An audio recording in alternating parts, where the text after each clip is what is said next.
નમસ્કાર મિત્રો, 21 એટ્યુહબ યુટ્યુબ ચેનલમાં આપનું હાર્દિક સ્વાગત છે.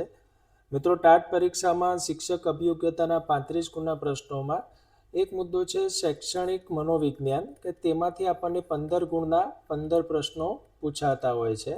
અને આ તમામ પ્રશ્નો જે છે વિવિધ પેટા મુદ્દાઓ, જેમાં વૃદ્ધિ અને વિકાસ, તરુણાવસ્થા, શૈક્ષણિક મનોવિજ્ઞાનની વિવિધ પદ્ધતિઓ, વૈયક્તિક ભિન્નતાઓ, અધ્યયન, બુદ્ધિ, બચાવ પ્રયુક્તિઓ, પ્રેરણા, વિશિષ્ટ બાળકો, વ્યક્તિત્વ, રસ મનોવલણ અને અભિયોગ્યતા. તો આ તમામ પેટા મુદ્દાઓમાંથી આપણને 15 ગુણના 15 MCQ પ્રશ્નો પૂછાતા હોય છે. તો આપણે આ તમામ મુદ્દાઓનો સમાવેશ કરી અને પરીક્ષાલક્ષી અગત્યના MCQ પ્રશ્નોની સિરીઝમાં વાત કરવાના છીએ. તો શરૂઆત કરીએ મિત્રો. આજનો પ્રથમ પ્રશ્ન છે આપણો કે મનોવિજ્ઞાનના જે વિવિધ સિદ્ધાંતો છે અને તેમના પ્રણેતાઓ છે, તો તેમના અંતર્ગત અહીંયા આપણને જે એક જોડકું આપ્યું છે, તો આ જોડકું જેનો યોગ્ય ક્રમ કયો છે જોડાણનો, તો સમષ્ટિવાદ છે. સમષ્ટિવાદ જે છે એટલે કે એને આપણે સમગ્રતાવાદ પણ કહી શકીએ છીએ. સમગ્રતાવાદ, તો આ વાદ કોણે આપેલો છે આપણને, તો મેક્સ વર્થીમરે આપેલો છે. વર્તનવાદ કોણે આપેલો છે, તો JB વોટસન તેના પ્રણેતા છે. રચનાવાદના પ્રણેતા છે વિલ્હેલ્મ વોન્ડ અને મનોવિશ્લેષણવાદના પ્રણેતા છે સિગમન્ડ ફ્રોઇડ. એટલે આપણો સાચો ક્રમ થશે વિકલ્પ એ છે, 1માં Q છે, 2માં S, 3માં P અને 4માં R છે. મિત્રો, અન્ય માહિતીની વાત કરીએ તો વિલ્હેલ્મ વૂંડને આધુનિક અને શૈક્ષણિક મનોવિજ્ઞાન બંનેના પિતા પણ કહેવામાં આવે છે, જેમણે ચેતનાના ઘટકલક્ષી અભ્યાસ એટલે કે રચનાવાદ રજૂ કર્યો હતો. તો આ પણ એક અગત્યનો પ્રશ્ન પરીક્ષાની અંદર અલગથી પણ બની શકે છે. અને આ જે મિત્રો ખૂબ જ અગત્યનો પ્રશ્ન છે. આ ટાઈપનો પ્રશ્ન વારંવાર પરીક્ષામાં પૂછાતા હોય છે. પ્રશ્ન 2 છે, બચાવ પ્રયુક્તિના સંદર્ભમાં નીચેના બે વિધાનોને ચકાસો.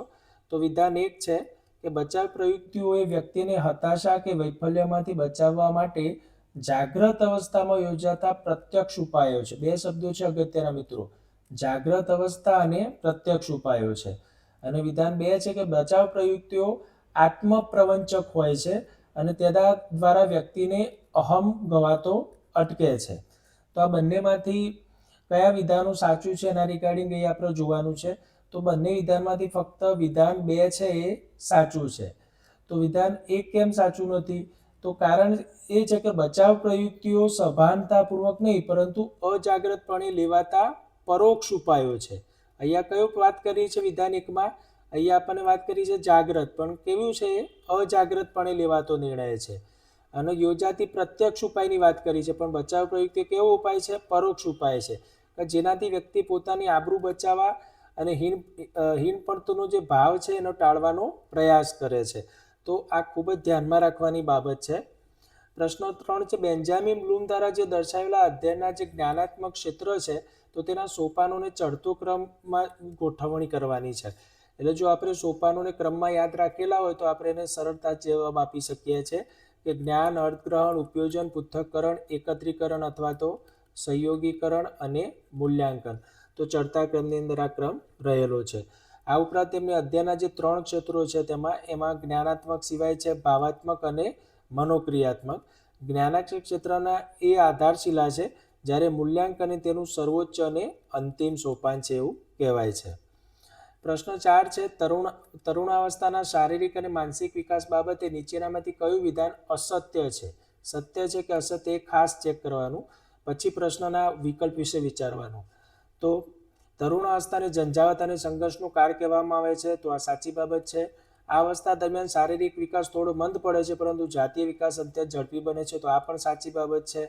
15 થી 20 વર્ષ સુધીના તરુણોનો માનસિક વિકાસ ચરમસીમાએ પહોંચે છે અને અમુક ચિંતન શક્તિ વિકસે છે, તો આ પણ બાબત સાચી છે.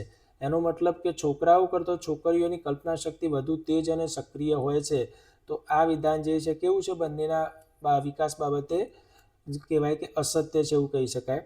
મનોવિજ્ઞાન અભ્યાસો મુજબ તરુણાવસ્થામાં છોકરાઓ કરતાં છોકરીઓની કલ્પના શક્તિ વધુ તેજ હોય છે. આ અવસ્થામાં બંને કલ્પનાઓમાં વિહારતા હોય છે. આગળ વાત કરીએ મિત્રો, પ્રશ્ન 5 કે પ્રેરણા ચક્ર એટલે કે મોટિવેશનલ સાયકલના વિવિધ સોપાનો મુજબ સાચી શૃંખલા કઈ છે. પ્રેરણા ચક્રની જે સાયકલ છે આપણી મોટિવેશન સાયકલ, એની શૃંખલા સાચી શૃંખલા કઈ છે. તો સૌથી પહેલાં આપણે જરૂરિયાત ઊભી થાય, પછી તેના આધારે પ્રેરક થાય અને એના પછી તાણ પછી પ્રેરિત વર્તન, ત્યારબાદ ધ્યેય પ્રાપ્તિ થાય અને અંતે સંતોષ પ્રાપ્તિ થાય, એટલે તાણ મુક્તિ થઈ જાય છે. તો આ રીતે ક્રમ જે છે આપણો 1, 2, 3, 4, 5 અને 6 સ્ટેપમાં આપણે યાદ રાખી લેવાનું છે.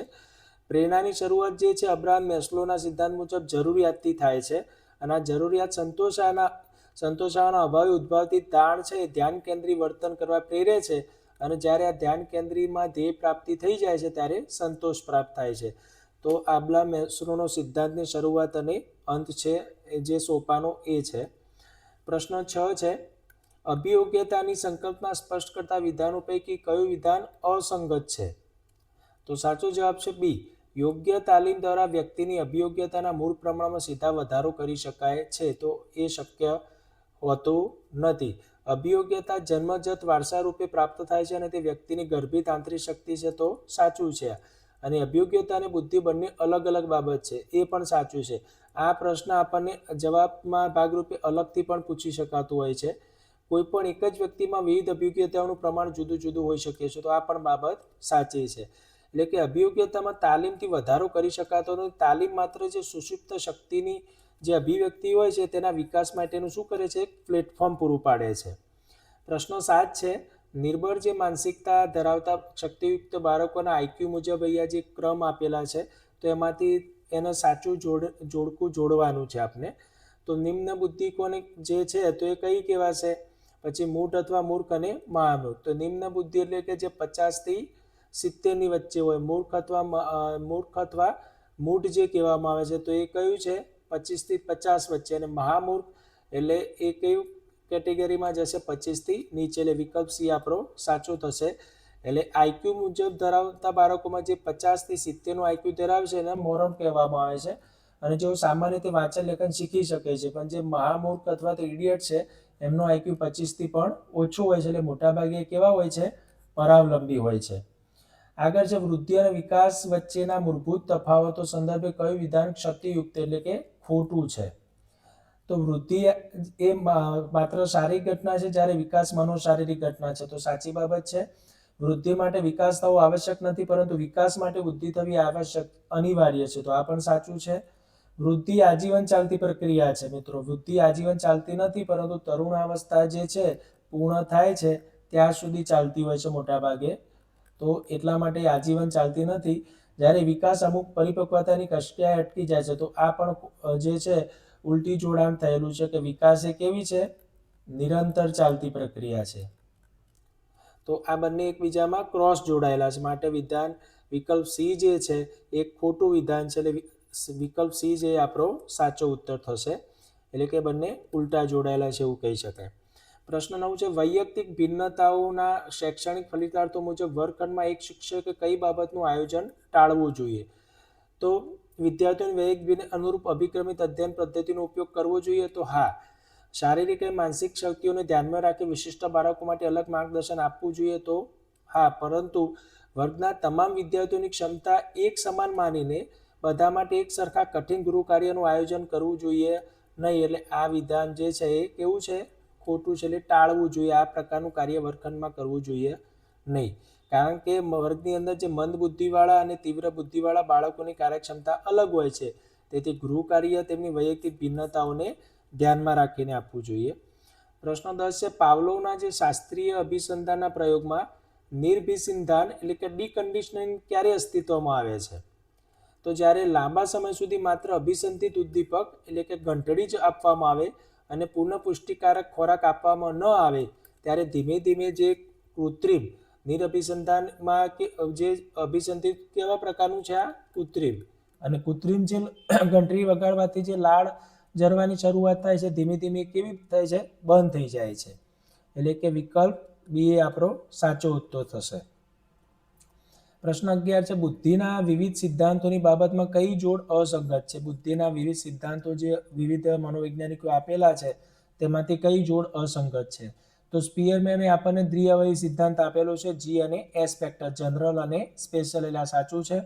થસ્ટનનો બહુઅવયવી સિદ્ધાંત છે, 7 પ્રાથમિક જે માનસિક શક્તિઓની અમને વાત કરેલી છે. થોમ્સને જૂથ અવયવ સિદ્ધાંતની વાત કરેલી છે, તો એ પણ બાબત સાચી છે. પણ ગિલફર્ડે જ્યારે આંતરિક બુદ્ધિના સિદ્ધાંતની વાત કરી છે તો આ કેવો છે વિકલ્પ ખોટું જોડાણ થયેલું છે, એટલે કે વિકલ્પ સી આપણો સાચો જવાબ થશે. અગત્યની માહિતીમાં જો વાત કરીએ તો યાંત્રિક, અમૂર્ત અને જે સામાજિક બુદ્ધિના પ્રકારો ગેરેટ દ્વારા આપવામાં આવ્યા છે. અને ગિલફર્ડે કયું મોડેલ આપ્યું છે તો બુદ્ધિનું એસઆઈ મોડેલ આપ્યું છે, જે ત્રિપરિમાણિક સિદ્ધાંત તરીકે ઓળખાય છે. તો મિત્રો આ ખૂબ જ પરીક્ષાલક્ષી અગત્યનો આપણા માટેનો પ્રશ્ન છે. પ્રશ્ન 12 છે, બુદ્ધિમાપન કસોટીના ઐતિહાસિક વિકાસ માટે નીચેનામાંથી કયું વિધાન યથાર્થ નથી, એટલે કે એક પ્રકારે ખોટું છે. તો બુદ્ધિમાપનનો સૌપ્રથમ સફળ પ્રયત્ન આલ્ફર્ડ બીની અને થિયોફાઇલ સાયમને 1905માં કર્યો હતો, તો આ સાચી બાબત છે. પ્રથમ વિશ્વયુદ્ધ દરમિયાન લશ્કર માટે ભાષા આધારિત આર્મી આલ્ફા કસોટીની રચાઈ હતી, તો આ પણ સાચી બાબત છે. આર્મી બીટા કે અંગ્રેજી જાણતા શિક્ષિત અધિકારીઓ માટે વ્યક્તિગત કસોટી, તો આર્મી બીટા કસોટી અશાબ્દિક કસોટી છે, એટલે કે જે અભણ કે જે અંગ્રેજી અથવા ભાષા જાણતા નથી તેમના માટે છે. એટલે અહીંયા યથાર્થ નથી, તો કયું વિધાન યથાર્થ નથી તો વિકલ્પ સી છે. અને ડેવિડ વેક્સલર પણ પુખ્ત વયના લોકો માટે WIS અને બાળકો માટે WISC કસોટીની રચના કરી છે. એટલે કે આર્મી બીટા જે કસોટી એવા લોકો માટે બનાવવામાં આવી હતી કે જેઓ અંગ્રેજી વાંચી શકતા ન હતા, એટલે કે અભણ હતા. અને બીજું કેવી કસોટી છે તે સમૂહ કસોટી હતી. પ્રશ્ન 13 છે, બાળ વિકાસના સિદ્ધાંતો પૈકી કયો સિદ્ધાંત એવું સૂચવે છે કે બાળકનો વિકાસ માથાથી પગની દિશામાં થાય છે? તો જે વિકાસ દિશાનો સિદ્ધાંત છે એ સૂચવે છે કે બાળકનો વિકાસ માથાથી પગની દિશામાં થતો હોય છે. આ સિદ્ધાંત અનુસાર બાળક સૌપ્રથમ મસ્તક પર કાબુ મેળવે છે, ત્યારબાદ ખભા, ધડ, છેલ્લે પગના સ્નાયુઓ પરિપક્વ થતાં ચાલતા દોડતા શીખે છે. તો આ ક્રમ પણ ધ્યાનમાં રાખવો જરૂરી છે. પ્રશ્ન 14 છે, શિક્ષણ અને પરિપક્વતાના આંતરસંબંધ બાબતે મનોવૈજ્ઞાનિક તારણ શું છે? તો સાચો જવાબ છે મિત્રો કે પરિપક્વતા પૂરતી ન હોય તે સમયે તાલીમ આપવાથી શિક્ષણ પ્રક્રિયા પર નિરર્થક બોજો પડે છે, કે જે શું કરે છે, શિક્ષણ માટે અણગમો જન્માવે છે. તો આ અગત્યનું એક તારણ છે. પરિપક્વતા એ આનુવંશિકતાથી નિયંત્રિત થાય છે. શારીરિક માનસિક રીતે પરિપક્વ થયા વિના જબરજસ્તીથી અપાતું શિક્ષણ હતાશા ઉત્પન્ન કરે છે. તો આ ખૂબ જ અગત્યનો પ્રશ્ન છે. પ્રશ્ન 14 છે. પછી 15 છે, અબ્રાહમ મેસ્લોએ આપેલી માનવ પ્રેરણાની શ્રેણીમાં સૌથી સર્વોચ્ચ અને અંતિમ કક્ષાની જરૂરિયાત કઈ છે? સામાજિક સ્વીકૃતિ અને પ્રેમની જરૂરિયાત, સલામતીની જરૂરિયાત, પ્રતિષ્ઠાની જરૂરિયાત કે આત્મસાર્થકતાની જરૂરિયાત? તો અબ્રાહમ મેસ્લોના મત મુજબ પ્રેરણાની સૌથી ઉચ્ચ જરૂરિયાત છે આત્મસાર્થકતાની જરૂરિયાત. મેસ્લોના સિદ્ધાંત મુજબ જે શારીરિક, સલામતી, પ્રેમ અને પ્રતિષ્ઠાની જરૂરિયાતો સંતોષાયા બાદ માનવી છેલ્લે સ્વ-ઓળખ કે આત્મસાર્થકતા પામવા માટે પ્રેરાય છે. અને મનુષ્યની જ્યારે આ તમામ અંતર્ગત શક્તિઓ મહત્તમ વિકાસ અને આ કક્ષાએ થયેલો જોવા મળે છે. તો આ પરીક્ષાલક્ષી ખૂબ જ અગત્યના 15 પ્રશ્નોની આપણે વાત કરી છે. આવા જ અગત્યના પ્રશ્નો સાથે આપણે મિત્રો ફરીથી મળીશું.